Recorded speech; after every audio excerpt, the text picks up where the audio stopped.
Hello, Cosplay World! We're back with the 7th video in our series of 12 on the Barioth armor. Now, this is probably the least confident video I have because this is where I was learning, basically. This is where I was learning to sew with pleather, like large pieces of leather. I hope to get one day good enough to work with fashion leather, but that's expensive, and obviously I wasn't going to try that if I was going to waste a ton of it and make it look terrible.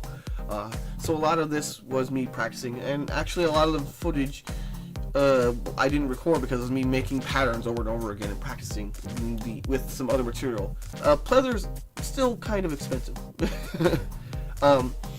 So I started off with a pattern of a robe or a jacket, and I just cut the sleeves off all the arms, didn't need them, wasn't part of the design.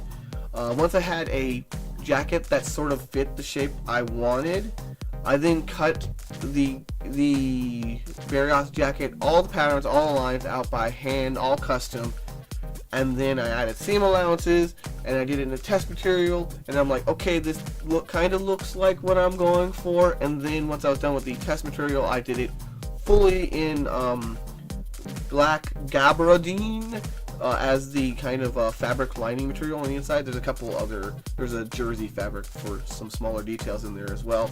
And then once I had done that, I then made the outer, the outside coat sections out of the ostrich leather.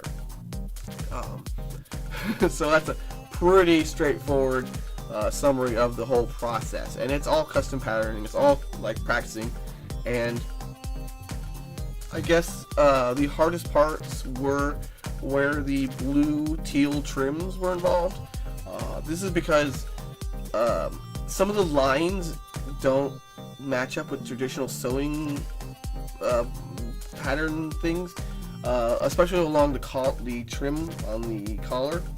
That transitions directly into a detail over the front. So I sewed the teal bias trim along the coat, and then had to sew the piece that runs along the collar on, then sew the coat together, then attach the collar and the trim on last after I've done things like the linings and the pockets and stuff like that, because otherwise I wouldn't be able to access all of them.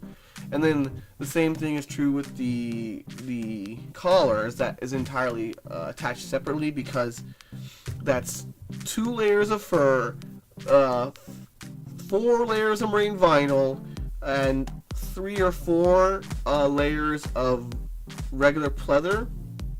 And the sewing machine just isn't going to do that. Even my heavy duty, quote unquote heavy duty sewing machine isn't going to do it. There's just not enough space underneath the foot of the machine. So I had to sew down, there's like a flap on the back for the coat. I had to sew that down and then attach the collar entirely separately via rivets in order for it to fit. And even the long shafted rivets barely got the job done. And I had to be really careful about that, because obviously if you rivet something down, it's going to take a lot of work to get that up. So I had to be really confident in my collar. The collar is completely, I guess, templated by myself. Because of the coat, the coat had a different collar than the one on the robe. I essentially just took pieces of paper and cut them out until they sat correctly on my shoulder and stood the collar up high enough. And even then, I think I could have made the collar like way bigger. I think I could have made it way more substantial and poofier. But it's fine. Obviously, once I'm done, I'm not going to go back to it. A dozen other projects to explore after this.